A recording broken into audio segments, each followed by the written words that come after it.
Gruwel. Thank you so much.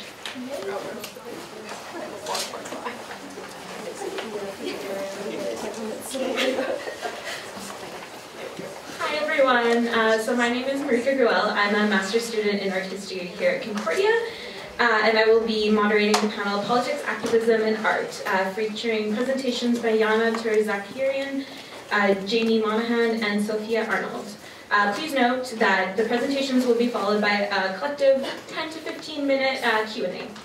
So I would now like to welcome Zhanna Ter-Zakaryan, who is an art history major at the School of Art Institute of Chicago. She has spent time in Hong Kong, and that time coincided with the political events that she will be talking about in her presentation titled An Analysis of the Artistic Response to the 2014 Hong Kong Protests.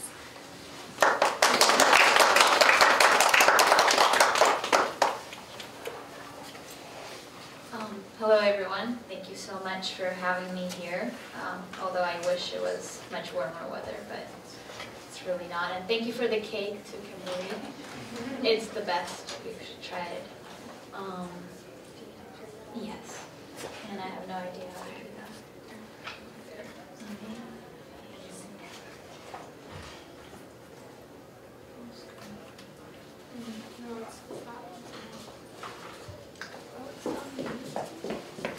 Yeah.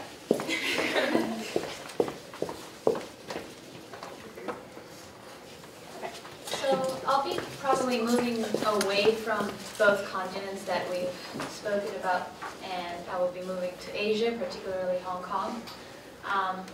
As Marieke mentioned, I spent time in Hong Kong when I was in school there, and the Hong Kong umbrella movement actually happened in 2014 when I was there, so I have a lot of connection. So I'm very interested in visual expression in a very untraditional forms and in very untraditional places, and one of which was the Hong Kong umbrella movement that was considered one of the most creative protests in the entire human history. But before I go into the entire historical events, I kind of wanted to break my research down into three different parts: the initial creation of art, its continuity throughout the protests, and its after-all preservation for future generations. Learning about those three stages not only helped me understand how art emerged in this protest, but also kind of understand the relationship between politics and the society, and also how art was one of the fields that kind of was bringing together and also separating those two. So a little bit of background of what happened and when. After British victory during the First Opium War, that was in 1839, Hong Kong was officially became a British colony. And since then, it's been a British colony for 150 years. That is the little circle, and it's zoomed in, and that's the territory that was a British colony for 150 years. And as People's Republic of China acquired its seat in the United Nations, they not only started, demanding its potential decolonization of Hong Kong, but they also wanted to get it back at some point. So eventually in 1997, Hong Kong was handed over to China with one policy that was called One Country, Two Systems, which meant that for the next 50 years, Hong Kong would be able to have its own economic and political system, but will still be under the control of China. So Hong Kong became a special administrative region, but also, China having the overall control, that degree of control is increasing every year. So by today, Hong Kong has its own dialect, it has its own culture, it has its own money. They feel connected to the Chinese people, but I wouldn't say that they necessarily consider themselves as Chinese as, mainland Chinese people would be. And this is where the Umbrella Revolution movement comes in 2014. In an attempt to seek universal suffrage and democracy, Occupy Central with Love and Peace was formed by a law professor, and it was formed to express a civil disagreement by taking over peacefully the main streets of Hong Kong and basically blocking it as a sign of resistance. And this is also the point where art began to slowly emerge. just because the society was so quiet and peaceful, art was the only voice that they were able to, express themselves with. And art in this case is not just limited to formal, traditional forms that we're used to, but any form of visual expression was considered art. Anything from, the yellow ribbons being tied to the chief executive's gate, to origami umbrellas that were hanging around the occupied zones. Art became like a much broader understanding of a political message. One of the most symbolic works, however, that actually appeared in many international papers was the Lenin Wall that was in Admiralty, which is one of the busiest business neighborhoods of Hong Kong. And it all started in this particular corner where they originally had the "Why Are We Here" poster, and simultaneously people began to put in posting notes and with inspiring slogans that were not only replying to the question but also kind of inspiring the activists to move forward. And this is also the first kind of unintentional act of collectivity that we notice within art making throughout the protest. At some point, however, as any other protest, unfortunately, the peaceful demonstration got out of hand and the police began firing tear gas in order to gain control over the crowd. And the people's immediate response was to the use of umbrellas as a tool of protection, and it was a physical tool of protection from the poisonous chemical. However, this was not only, initially as a tool of protection, it became a true icon of the entire movement, simultaneously an artwork, but also a bold statement. Also, another unintentional unity that we can see expressed through art. So as umbrella became a symbolizing visual form of the protest, many activist voices kind of came together because of a unified theme. And immediately, social media became the major platform that people were reaching out the international audience. There was even a logo competition that was held up on Facebook that people were, submitting their works. And here is where I would say that the second wave of art making actually happened throughout the protests. And one of the main art pieces of that wave was the Umbrella Man. This human wooden figure not only kind of represents the Hong Kong umbrella movement protester, but also is a tribute to the goddess of democracy and freedom that actually our speakers before that actually mentioned briefly, that happened in Tiananmen Square during protests in 1989 in China.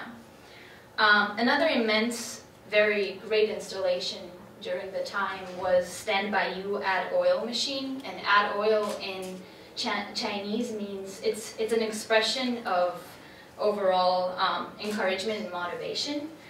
And it was created by Hong Kong art students, and they were it was a projection on the government buildings of inspirational words from people all around the world, sending messages to the people that were protesting. So it was not only visible to the people there protesting, but also to the international media.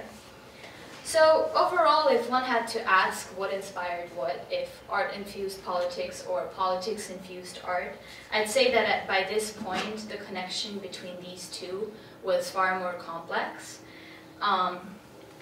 It certainly began with politics, inspiring art to emerge as a megaphone for voices that were silenced. But eventually, when we saw how it was started as an Occupy movement, but it automatically and unintentionally became an umbrella movement, I would say that at that point, art became so radically loud and powerful that at some point it took over politics. So with such an overwhelmingly large amount of artworks, it became a matter of high importance to start preserving it, and that's when the preservation came into play. This is a group of Hong Kong artists that came together for Umbrella Movement Visual Archive, and they basically, their entire kind of idea was to go into those zones and collect everything that can be presented for future generations as a as a memory of what has happened in 2014. But interestingly enough, at some point it went the other way around. Instead of them actually going and collecting what they see, like the artist would notify them that they're creating an artwork at some location for them to be there and collect it afterwards. However, at this point, after 3 years, we begin to ask if we're even successful in preserving anything that is related to protest. Are we successful in preserving the spirit of the movement? Are we successful in carrying the entire tension with us? Are we able to convey the absolute commitment, the power of its voice? And of course, it is very difficult to deal with those objects because they are part of unfinished debates, so they have their own terms to deal with. And these artworks were created with a lifespan for that particular movement. They weren't created with an idea that they will live afterwards. So it is for the archivist and people who are preserving. It is for them to kind of choose how they want to carry it. But carrying it is very important because we do understand that the entirety of the movement can never be conserved, and if we look into other examples in any historical events, just because we are not, as audience, we're not directly attached to these works, our perception will always be different.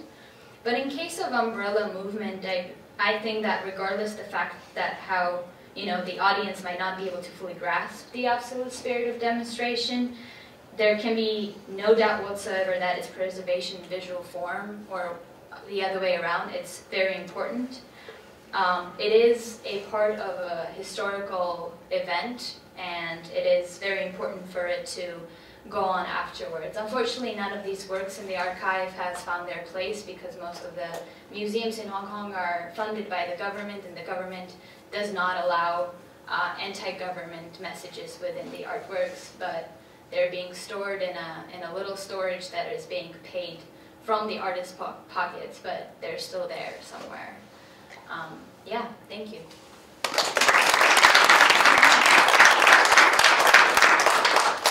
And this is actually by Banksy, yeah.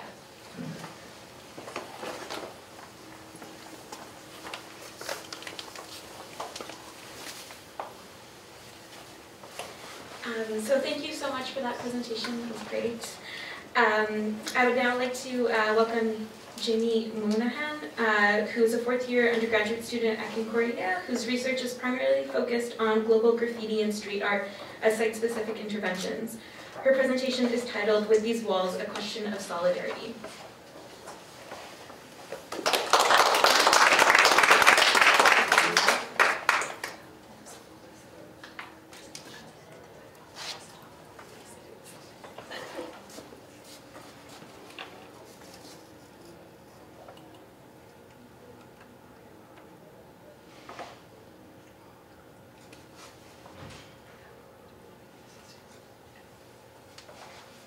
Is there on your phone? Sorry, give us 2 seconds. No, it's technical difficulties. 2 seconds.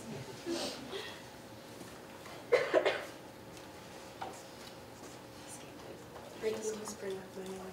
It's right here.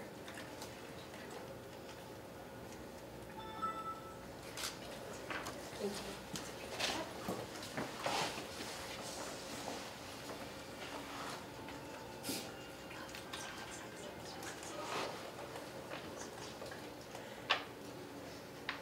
Should we play it? Sorry, everyone.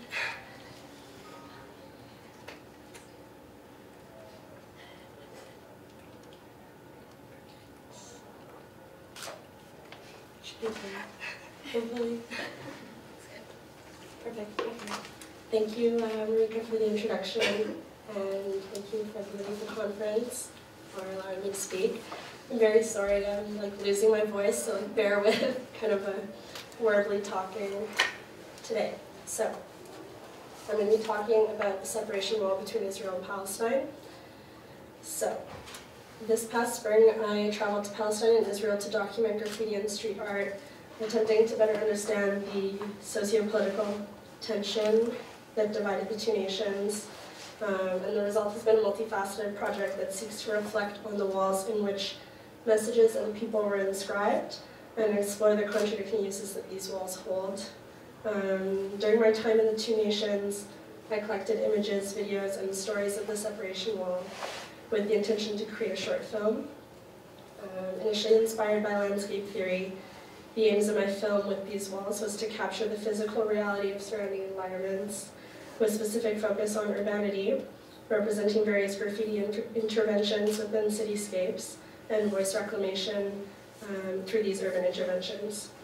I returned to Canada with more questions than answers, and it was only at this point that my research changed from being experiential to reflective. The Israel-Palestine conflict is one with deep roots and dates back earlier than the existence of Israel itself. And so for this presentation, I'll focus solely on the separation wall, and more specifically, the consequential dichotomies created through writing on it. The decision to erect the separation wall by Israel was made in response to chaotic events that occurred during the Second Intifada, or uprising, with its construction beginning in June of 2002. Standing 3 times the height of the Berlin Wall, it acts as a physical marker of segregation and occupation, and a constant reminder of both ideological and ethno-cultural division. The separation wall served as primary interest when commencing my project, which began in the early months of 2017. I had been accepted to participate in a field school to Jerusalem offered by the Fine Arts Department at Concordia, my proposal being to create a short film documenting the graffiti and street art in Israel.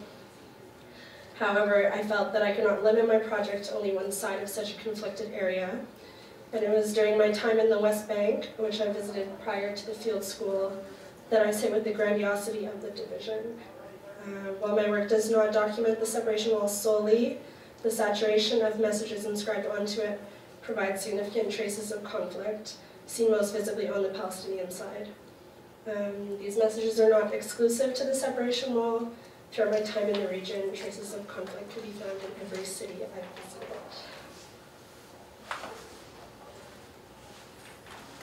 Okay. So the construction of the separation wall between Israel and Palestine demonstrates a flagrant and unignorably massive division of peoples and territory. Initially planned to span an estimated 708 kilometers, with around 62% of construction completed, the wall symbolizes the jarring oppression of Palestinians by the Israeli state. It did not take long for this to become what William Perry refers to as the world's largest concrete canvas. While evidence of graffiti can date back to prehistoric cave painting, the birth of what we now know it to be occurred in 1960s USA, initially serving as a tool of empowerment and voice reclamation. Many internationally renowned artists have left their marks on the separation wall. British stencil artist Banksy is perhaps one of the most notable artists, who has spent over 10 years coating the wall in paint and bringing attention to the realities of the Israeli occupation.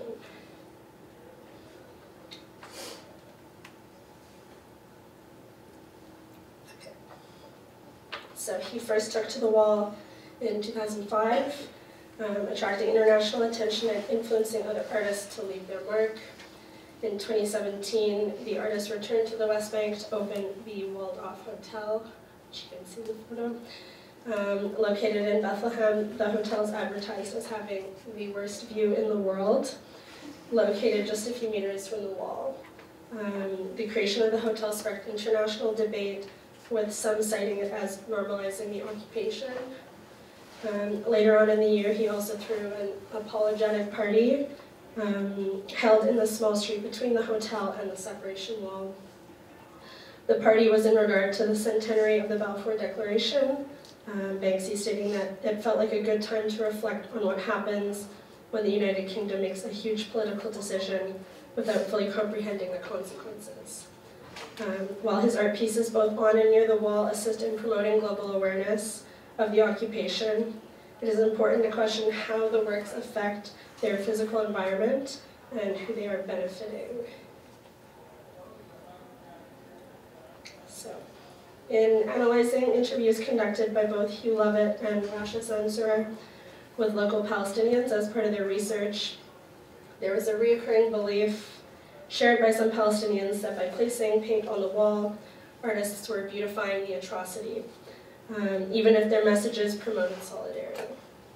Lovett states that some Palestinians disagree with the choice of the wall as an object of graffiti, and Sansur notes that artworks on the wall were implicitly viewed as a sign of its acceptance by Palestinians, one participant claiming that graffiti is for the Western world. These statements resonated with me when analyzing my own footage taken in the West Bank. The walls are thickly coated with messages of hope, love, and solidarity for Palestine. They're overwhelming, both physically and ideologically, and seeing the global support and opposition to the occupation created a glimmer of hope in my Western eyes. Yet reading both Lovett and Sansur's essays, the words of those opposed to writing on the wall hit me just as hard as the towering concrete slabs themselves. For the majority of messages inscribed onto the separation wall are in fact written by visitors, also frequently referred to as conflict tourists, and not by Palestinian locals for whom the wall is their daily reality.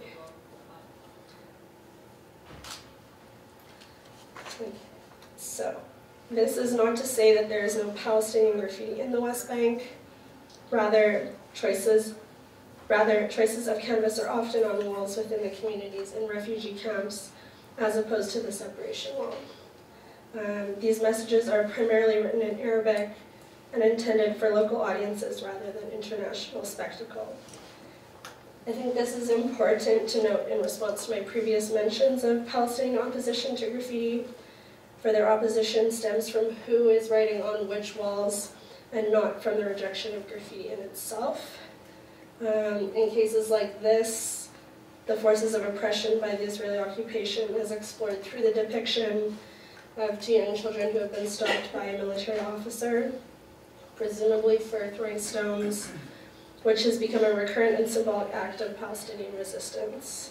The text in red states, "For the blood of a Palestinian child, pray."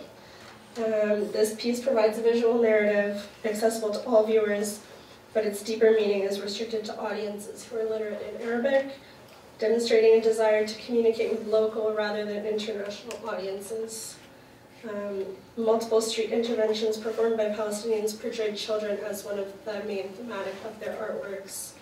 This perhaps commenting on the fact that many children have known no other reality than occupation.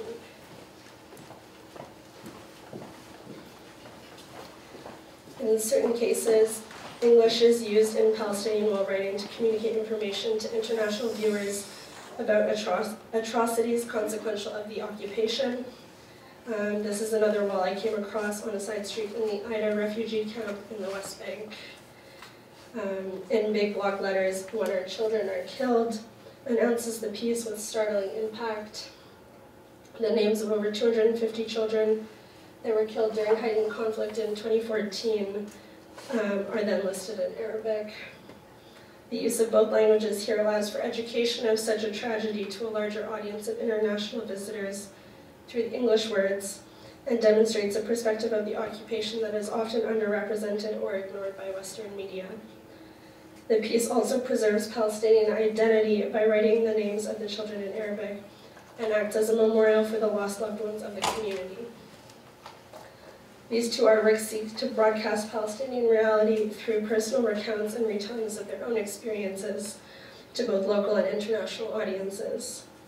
They highlight the oppressive forces that the separation wall has surrounded them with, without physically connecting with the wall by painting on it. Rather, they have chosen to paint on the walls within their own communities, which could be interpreted as a process of space reclamation and rejection of the separation wall. Representation of the conflict is not limited to the Palestinian side of the separation wall. However, in terms of graffiti and street art, mention of the occupation is much more nuanced in Israel. Most frequently found on electrical boxes and in alleyways, graffiti acts as whispered acknowledgments to a limited public. perhaps only visible to other graffiti writers and admirers. In general, graffiti and street art across Israel was significantly closer to what can be found in Montreal.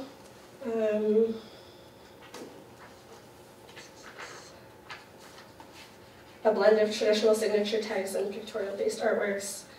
Never did I see any graffiti on the Israeli side of the separation wall. Okay, so the stark differences between Israel and Palestine's urban canvases can be seen as embodiments of the conflict itself. In cities like Tel Aviv, which are equally as coated in paint as somewhere like Bethlehem, works are often either dismissed as vandalism or appreciated as part of an open-air museum. The majority of works blend into the city's landscape in playful and harmless fashions. Undeniably dominated by the separation wall, graffiti and street art are deeply ingrained in the visual culture of Palestine. Their messages almost unanimously comment on the ongoing struggles associated with the occupation and have stronger potential to evoke emotional responses from audiences. In her essay, Rasha Sansur claims that walls serve as evocative objects, and that by placing graffiti on them, they transform into meaning-making devices. In theory, this is quite accurate, but in practice, it is imperative to identify the potential circumstances and consequences of walls. Powerful images can be put on walls that will trigger emotional responses, but if the physical walls themselves evoke certain sentiments, then any artworks placed on them will come with preconceived bias and affect a viewer's reading of the artwork. Likewise, by covering the walls with paint and other materials, it alters the role of the wall in public space from architectural to conversational. In attempts to physically capture the walls as meaning-making devices, the choice to embrace video as opposed to photographic documentation proved to be crucial in my own research. Photographs provide framed, momentary glimpses into an environment. Video allows for total absorption of one's audience. Video also allowed for more comprehensive representations of setting, which lead to the decision to apply landscape theory to my work. Honed by Japanese director Masao Adachi, he explains landscape theory as all the landscapes which one faces in one's daily life, even those such as the beautiful sights shown on a postcard, and how they are essentially related to the figure of a ruling power. Landscape theory situates and translates specific moments in time and creates a clearer sense of the existing reality of place. My film with these walls illustrates the stark differences in visual landscape on either side of the separation wall, while eliminating presence of figures or characters. This was a deliberate decision. The film is not meant to showcase the impact on the individual. Rather, it documents a collective struggle in which there are endless participants, both visitors, habitants, and distanced observers.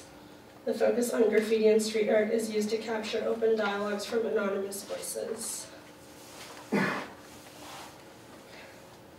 An influx of conflict tourists to the separation wall has expanded dialogues both in terms of sheer saturation of messages inscribed on the walls by international participants, as well as how this influx affects Palestinians and their relationship to their environment.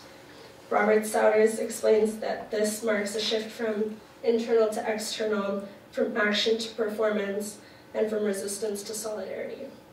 At what point, however, must the actions of international participants be questioned? What lines should be drawn in order to prevent total commodification of the separation wall? Or is it too late? And how can international visitors converse with the wall while acting in solidarity with Palestinians? Thank you.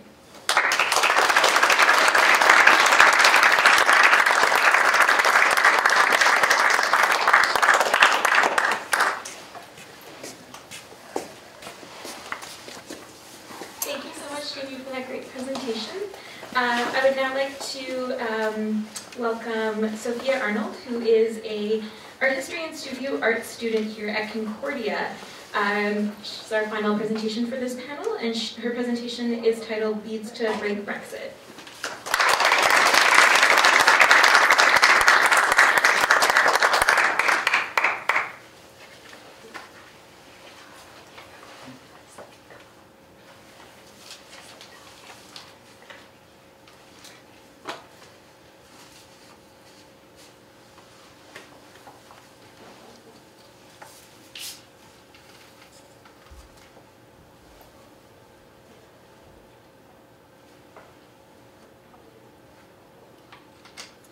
just going to leave it like that.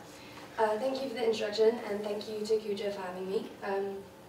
So I'm going to be talking about deconstructing prevalent identity politics in the UK alongside the history of craft and utilising craft as an elevation tool for solidarity.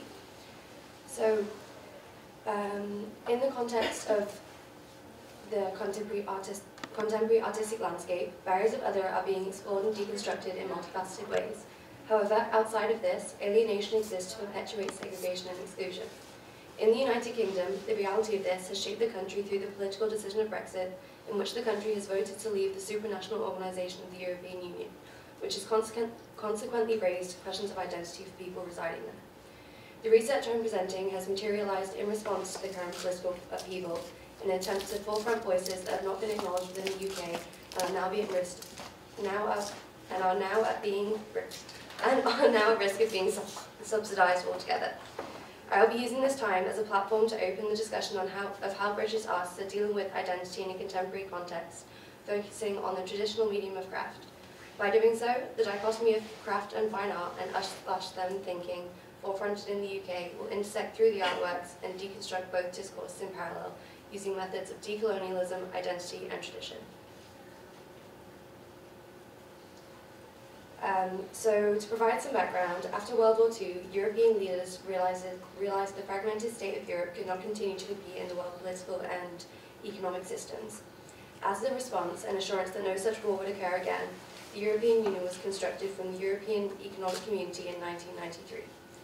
The goals of the EU were initially to preserve important features of state sovereignty and identity, which were later adapted in 1986 to allow a single market economy and free flow of goods, trade and people between all member countries. The interconnectivity of the countries remained fairly unscathed until the economic crash of 2008. The strain on the Union meant mounting unease around the membership fees being paid to the headquarters in Brussels and the economic climate. The Union that formed as a trade agreement soon became a governing body for the member countries, one that could overrule sovereignty and political reform. Growing tensions since Britain joined the EU culminated in 2016 when the Conservative Party held a referendum to exit the Union. With the result of 52% voting to leave and 48% voting to remain, Article 50 was enacted and Britain is currently still in the midst of withdrawing. Although there are problems with the political and economic distribution throughout Europe that could not be fixed by the UK remaining within the EU, the social upheaval ensuing from this decision has exacerbated racism, xenophobia, and alienation of certain ethnicities and cultures within the territorial boundary. Focusing primarily on regaining political control and keeping funds within the UK, the Free Movement of People clause has been abolished alongside the trade deals. Revamping the passport design in the UK and initiating a visa system that denies freedom of access to work and reside in any of the member countries can be perceived as an isolationist act, demonstrating the extent of the revoked rights of EU citizens, one that creates visible and invisible barriers for the residents of countries that license discrimination. The efforts made through the EU to implement an interlocking system of economical and social movement have also demoted the UK's international hierarchical status. The colonialism and imperialism embedded in England's history have influenced the globalised world innumerably. Once a grand empire to a singular country that coheres to a union decision further influences the appeal to regain national identity. However, in this progression, acknowledging the country's laden colonial past has not been a priority, so an inclusive landscape has not prevailed, enforcing a sense of who belongs in the isolated national identity and who does not. The tumultuous period preceding the referendum reinstated a central derogatory role of the other. Ellen Easton MacLeod characterises the other as a term derived from postmodern theory, one that describes the Eurocentric society's identification of a non-Western society. In the context of Britain, this led to two distinct categories of the Remainers and the Leavers. The categories of Leave and Remain became an authentication of us and them thinking, requiring the residents of the UK to declare and expose their identity and associations to the country. The result of the referendum have disregarded many of the contributing identities while continuing to exit the EU in favour of those who want to isolate the UK to return to its historical precedent. This portrays that a platform for the 48's voice and physical place in the territory has not been acknowledged and welcomed, which, in my opinion, invokes a timely necessity for cultural institutions to come together and deconstruct the barriers of other and provide an arena for intrinsic identity and place to be turned into discourse.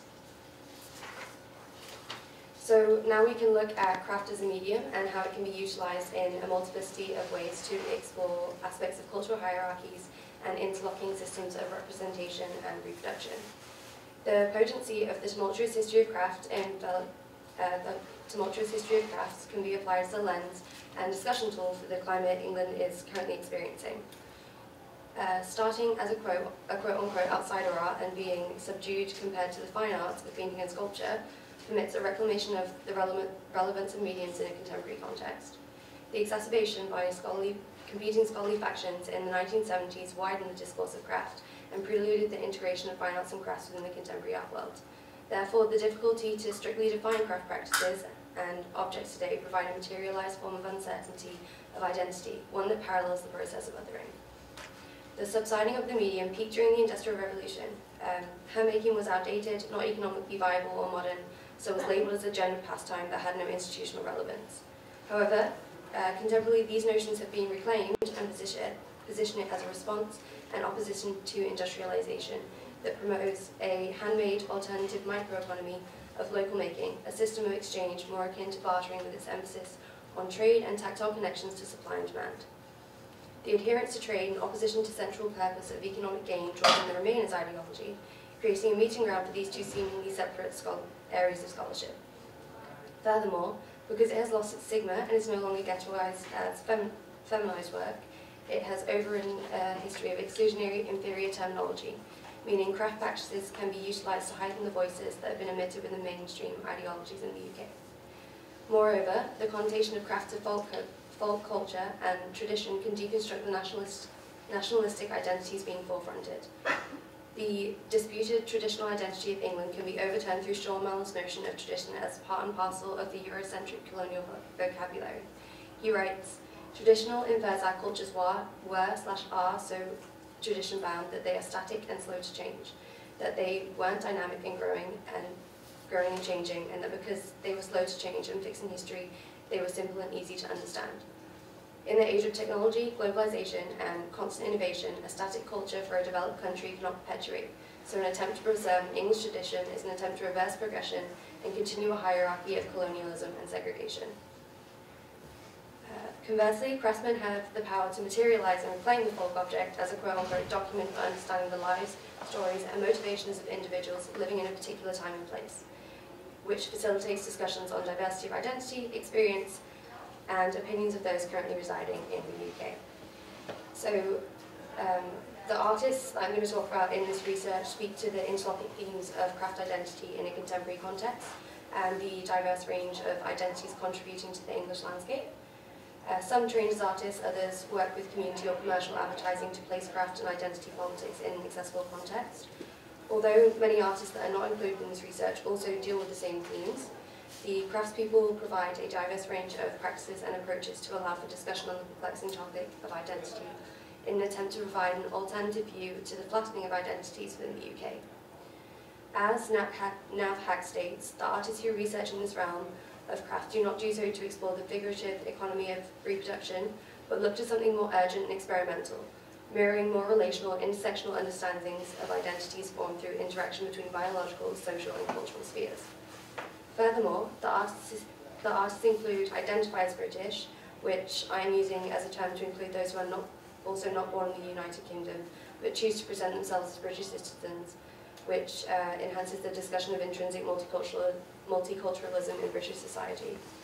And also in an effort not to romanticise or project a bias as a person born and raised in England, all of the artists considered deal with themes of identity and decolonisation specifically in their craft to constitute a diverse range of perspectives on the current alienating conditions in which they are situated. So the first artist is Grayson Perry. His abiding investment in craft, combined with imagery of contemporary universally human subjects, draws craft out from a narrative as an upper-class decorative object. Perry is an artist born in the UK whose work questions categorizations of identity, whether it be gender, social class, religion, or politics. He draws on subject matters from his own childhood and life as a transvestite, and labels himself as an artist instead of a craftsman, which further reiterates the contemporary fluidity of craft in the historically hierarchical craft/fine art standing. His latest vases directly reference Brexit and represent the opposing ideals of what it means to be British. The similarities of the vases evokes the superficiality of cultural identity, uniting the oppositions in a non-hierarchical form and portraying the sentimental values of both. Perry noted that these similarities illustrate we all have much more in common than what separates us. Some of his other works, for example, Map of Truth and Beliefs and Head of a Fallen Giant, portray the modern cultural landscape but as a deterioration of nationalistic identity that cannot be easily navigated or deciphered. So Yinko Shoniba MBE is also an artist practicing in this realm. He explores issues of race and class to question the meanings of cultural and national identities, drawing on his background as an African artist who was born, studied and works in London. Shoniba's trademark material is the brightly coloured African batik fabric, which he buys in London, but was inspired by Indonesian design, then mass-produced by the Dutch, and eventually sold back to colonies in West Africa. This material evokes the history of colonialism and interlocking systems of labour and exploitation that affect the English history.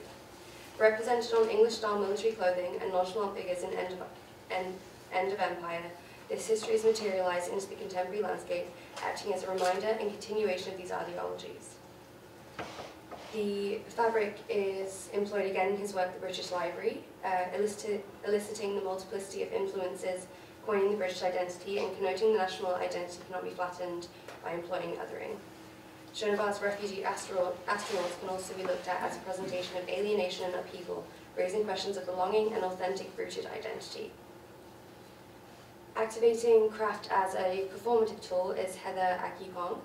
Her performance, Ya, expresses the spirit of the Ghanaian Ashanti warrior who fought against the British colonists in the 1900s. Akipong uses this story as a symbol of pride, tenacity and defiance to confront the exclusion and oppression of people of colour by the British. She states, as a black artist, these encounters of exclusion often take place within Western cultural and educational institutions and add to a debilitating sense of isolation and non-belonging. So her investigations into invisibility and repercussion of African diaspora and how it functions in quote-unquote high culture raise these questions in the context of contemporary exclusion. There is an artist who I don't have a slide for, but it's Jeremy Della, and I didn't include his work because the language isn't the best to put on the screen. So his work derives from his interest in the folklore, myths and cultural history within British society that draw on his secluded English upbringing.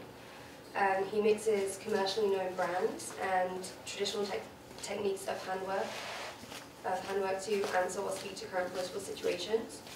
The overt message of his t-shirts activate discussions on craft as activism or craftivism, and this is an area of scholarship that opens up new avenues for investigation at the juncture of the handmade and the political, constructing a liminal object that speaks to the promotion of craft and culture. Simultaneously, his work also targets the commercialism, craft practice, and the contemporary capitalist economy in which it is situated.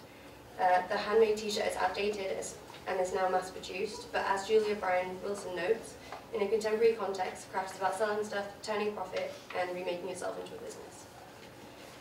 So the last two artists I'll look at are Jill Moulin-Doran and Laura Salvala. Both incorporate a sense of community identity and sense of multicultural place in their work, utilising craft as a mechanism to form sentimental and inclusive bonds. Moulin-Doran worked as part of the Who Are We collective from 2015 to 2017, in which they created a proposal for an alternative flag for the UK.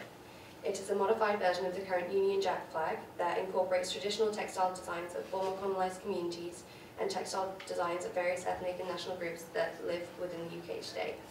This petition portrays a progressive, inclusive landscape that acknowledges the laden history of the UK, challenging the closing of the border, xenophobia, and direct reversal of diversity that currently prevails. So Laura Salvala's Outside the Box also presents an act of solidarity through her drawings of gestures of kindness that individuals have experienced in their everyday life as a quote-unquote reminder of an empathy that crosses borders through small positive actions. Delineating separating categories, her work explores the common threads of humanity in a time of rising xenophobia and racism in order to target one-dimensional understandings of identity.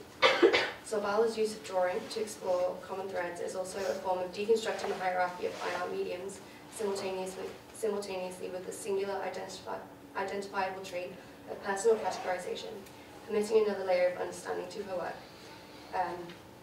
Zavala also plays on the trope of sentimental community values of craft and materialises them to speak to current debilitating political issues. So to conclude, the attempt to reverse progress on systemic, institutional and physical inclusivity has been exacerbated by Brexit, however cannot be solely blamed on the decision. The historical colonialism and perpetual reiteration of these values has taken voice and now physical land from the people who have chosen to identify themselves as British due to their cultural heritage and ties with the territory. Removing this part of people's identity entrenches dichotomies and hierarchies in the world system that this research attempts to deconstruct and explore by activating craft as an expressive tool for solidarity. Although this research is in no way an exclusive display of cultures and artists handling these issues, creating a conversation for these issues in the field of fine arts expands the outreach of these topics and illuminates thought. The motives for this research are to perpetuate fluidity and entrench diversified understandings of both cultural identity using artistic mediums that are inclusive and representation for realities outside of hierarchical politics. Thank you.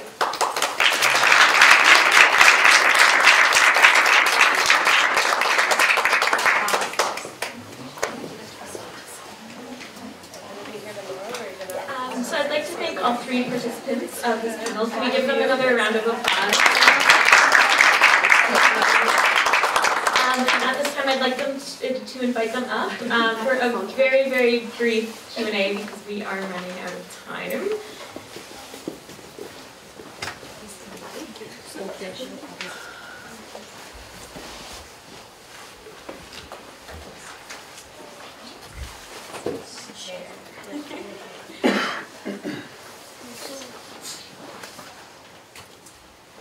Yes, please. Hi. Amazing talk, guys. Really amazing work. So I have one word for you. Sorry, I really bad with my names. So one of the things that you were mentioning in your talk is how for Palestinians the fact that someone go on painting the wall is actually not helping, but actually kind of hurting the fact that it's an ugly wall.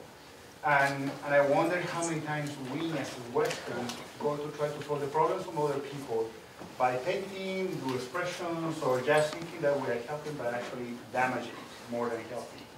As a Chilean, I see that also from countries from North America or Europe trying to help, but actually making more damage. So now the question is, and in a constructive way, what we can do actually to improve situation in places where people is suffering without actually messing more the landscape. It's a very good question, and it's definitely not a question that I think I can solve. You know, it's, I think, by creating lots of discussions, hopefully with both people from kind of European or Western sides, but and people that are, these conflicts are their daily reality. We can find a way maybe to work together. I'm not too, like, there are many different answers you could take in that, but it was really something that struck me when I was there, was thinking that art was not enough, which was a really scary thought at the time. And so this kind of, in my head, opened up dialogue towards more of a research-based practice on this. But I think that a lot of conversations are need to be had and with people rather than us, you know, saying what we think because we don't know. So. I mean, I see the same thing. Sorry to just continue. I see the same thing when we guys talk about feminism and equality. It's like what we're doing talking about that when it's two ladies who have the first word in that. So it's kind of the same thing. I feel. Still, I feel like I want to help, but I don't want to do something stupid. Yeah. Exactly that. Exactly. Thank you. Do we have any other questions from the audience? Go for it. Okay, perfect. So now this question is for you. In one of the things that strike me is these archives that are trying to collect all the art from the umbrella movement. Do they consider the people in the archives to digitalize the art so in a way to make it actually accessible to all the world? I mentioned this because back in the days when Chile was under the dictatorial regime of Pinochet, was art exhibitions all around the world about what was happening. We didn't have any of that over there, so we didn't know about it. But the fact that the world saw what was happening inside, pushing certain way to this regime end, are they considered to do something like that? Well, there's certainly the digital form is already available, and that's the only way that they have been trying to kind of expose it to the rest of the world and also to the people, just because none of the museums have been really supportive of the entire thing being exposed. Like the Umbrella Man is like, I don't know, it's in storage and nobody wants to take it. But also it's coming back to your previous question about how we as guys talk about feminism, or as Westerners talk about something that doesn't belong to us. I came along to that question, and I was asking myself many times as I was writing this paper, because how can I speak about something, a struggle that is not mine? And it is definitely, you have to be really careful about what you say and how you say it and how much you feel when you say that much. But one of the ways was through kind of understanding all these things, and the visual archive is something that is intended not only for the people in Hong Kong, but for the people outside of Hong Kong. Because if a country or a nation has its own, I don't know, censorship rules or laws, there's no big way that you can change something in there, and maybe kind of exposing it to the international media, which is through digital forms, will be another kind of step forward to resolving these kind of issues. Thank you. I think we have time for one more question. If there is one more question. Yeah.